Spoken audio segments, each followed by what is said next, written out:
Hello guys and welcome back to MS Tech Tutorials, and in today's video I'm going to be going over how to fix GTA 5 error Zen zlib, and let's get straight to the video.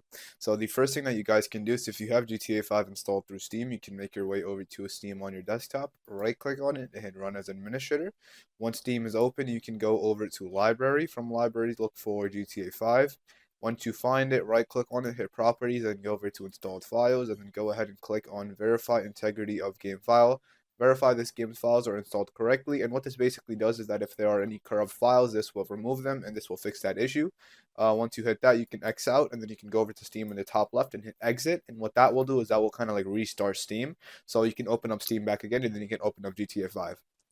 The second method you guys can do is, if you have it installed through Epic Games Launcher, so the Epic Games Launcher equivalent of what I just did, you just go over to Epic Games Launcher, go to Library, look for GTA 5, hit the three dots, go to Manage, and then just hit Verify Files, and that is the Epic Games equivalent.